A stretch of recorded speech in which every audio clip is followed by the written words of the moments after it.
राहुल गांधी की नागरिकता को लेकर एक बार फिर से राजनीति में नया विवाद छिड़ गया है। हमारे साथ उत्तर प्रदेश सरकार में मंत्री हैं दिनेश प्रताप सिंह।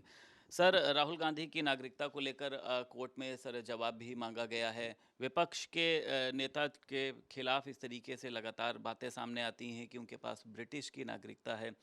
आप तो सर उसी रायबरेली विधानसभा से भी आते हैं, तो किस तरीके से देखते हैं सर आप इस पूरे मामले को? देखिए, राहुल गांधी, सोनिया गांधी ये सब भारत के नागरिक नहीं हैं, इसमें कोई दो राय नहीं है। लेकिन चूंकि कांग्रेस सत्ता में थी, तोड़ मरोड़ के अभिलेखों में उनको लीगली भारत का नागरिक बनाया गया। सब कोई जानता है कि सोनिया गांधी हमारे भारत में आई तो उनका नाम अंतानियो माइनो था। नाम बदलने की किसी भी प्रक्रिया को उन्होंने बिना फॉलो किए सीधे सोनिया गांधी लिख दिया और वो सोनिया गांधी हो गई। जबकि कोई दूसरे देश का नागरिक अगर मेरे देश में आता है, नाम बदलता है, तो उसकी एक प्रक्रिया होती है। उस प्रक्रिया के तहत जाने के बाद उसका नाम बदला जा सकता है, कोई बात नहीं। लेकिन ऐसी कोई प्रक्रिया फॉलो सोनिया गांधी ने नहीं की। सत्य तो यही है कि आज तक सोनिया गांधी भारत की नागरिक नहीं है। ऐसे ही राहुल गांधी ने भी कई बार विवाद हुआ, कई बार कोर्ट में, लेकिन नज़रअंदाज करते रहे। राहुल गांधी ब्रिटिश नागरिक हैं।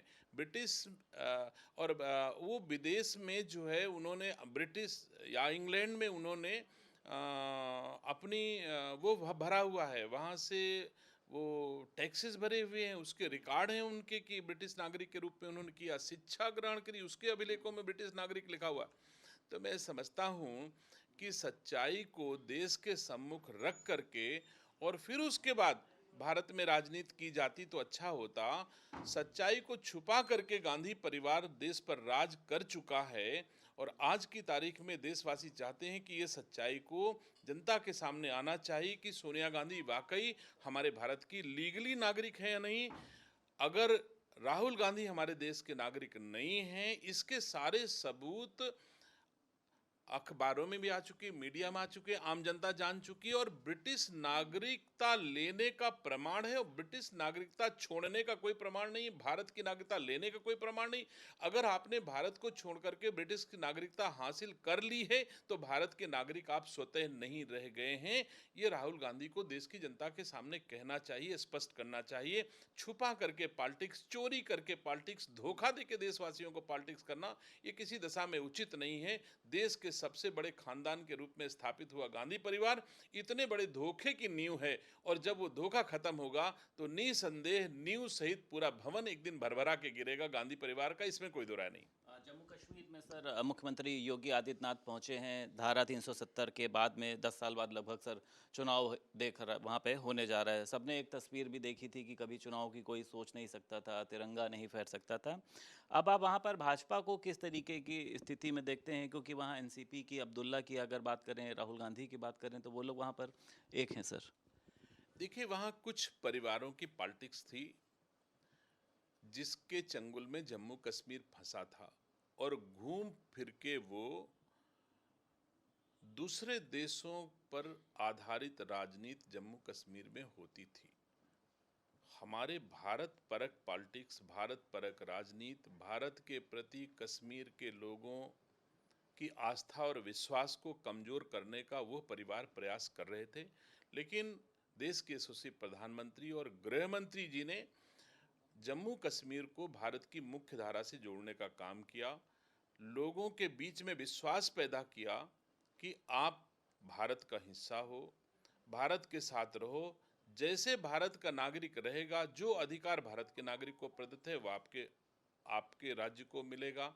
आपका विकास होगा, आपका सम्मान होगा। क्षेत्र में जम्मू कश्मीर के लोग लैपटॉप लेकर भी चलेंगे और अपनी शिक्षा भी ग्रहण करेंगे। ऐसा सब कुछ संपूर्ण जम्मू कश्मीर के विकास के लिए आदरणीय मोदी जी और आदरणीय गृह मंत्री जी ने प्रयास किए हैं, जो आज सफल हो रहे हैं। मुझे खुशी है कि जम्मू कश्मीर का आदमी वोट डालने कितने वर्षों के बाद निकला है।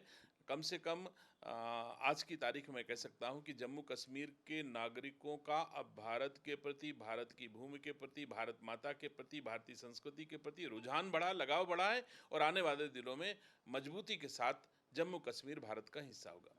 मुख्यमंत्री योगी आदित्यनाथ ने निर्देश दिए कि खाने पीने की दुकानों पर लाइसेंस होना चाहिए, वहाँ के लोगों को अपना नाम सामने लिखना चाहिए, मास्क लगाना चाहिए, लेकिन जो विपक्ष के सर नेता हैं वो इस पर सवाल खड़े कर रहे हैं कि ये सिर्फ आप लोग चुनावी राजनीति के लिए कर रहे हैं, जबकि वो वीडियो सभी ने देखे कि जूस में थूका गया, जूस में यूरिन तक मिलाया गया दूध के अंदर। तो आप इसको किस तरीके से देखते हैं और क्या जवाब देना चाहेंगे सर, चाहे मायावती की बात करें या अन्य नेताओं की बात करें? बहन जी अनुभवशील नेता हैं, कई बार उत्तर प्रदेश की मुख्यमंत्री रह चुकी हैं। मैं उनसे स्वयं सवाल करता हूं, आग्रह करता हूं कि वही उत्तर प्रदेश की सरकार का मार्गदर्शन करें कि इस तरह के अपशिष्ट अखाद्य पदार्थों को जिस तरह से मिला करके देश की जनता के सामने एकदम बीभत्स काम किया जा रहा है, इसको रोकने के लिए उपाय बता दें हमको बहन जी और अखिलेश यादव जी कि जो आदरणीय योगी आदित्यनाथ जी की सरकार ने निर्णय लिया है कि इसमें लोग मास्क पहने, कैप लगाएं, ग्लव्स बांधें और अपना नाम लिखें, ये उसी कड़ी में इसको रोकने का उपाय है कि देश की जनता के सामने इस तरह का कुकृत्य करने का किसी को साहस ना हो, ये रोकने का एक प्रयास है। और अगर इसमें छेद दिखता है, इसमें भेद दिखता है, तो मैं बहन जी से और अखिलेश यादव जी से पूछना चाहता हूं कि वो रास्ता सुझाएं कि इस काम को रोकने के लिए उनके पास क्या फार्मूला है। वो भी हमारे उत्तर प्रदेश के नागरिक हैं, मुख्यमंत्री रह चुके हैं। अगर वो कोई सुझाव देंगे कि ये राज्य के नागरिकों को ऐसे संकट से दो चार ना होना पड़े, इसके लिए कौन सा सुझाव है, सरकार कैसा उपाय करे, हम उनके उनके सुझावों का भी स्वागत करते हैं। लेकिन सुझाव तो दें, केवल जो काम कर रहा है उसका विरोध करना, प्रतिकार करना ही इसका सलूशन नहीं है। सलूशन तो उत्तर प्रदेश की जनता और देश की जनता के सामने, नागरिकों के सम्मुख खाद्य पदार्थों में इस तरह मल मूत्र की मिलावट करके उनके सामने परोसा ना जाए, इसको रोकने का उत्तर प्रदेश सरकार का साहसिक कदम है। उत्तर प्रदेश के यशस्वी मुख्यमंत्री इसको रोक कर दिखाएंगे, इसमें कोई दो राय नहीं। एक आखिरी सवाल है सर, आज सर कुछ दवा कंपनियों को सर जो है वो बैन किया गया है, पैरासीटामोल है, पेंटॉक डी है। समाजवादी पार्टी कह रही है भाजपा इन दवा कंपनियों से पैसा खाती है, इसलिए लोगों की जान के साथ खिलवाड़ करती है सर।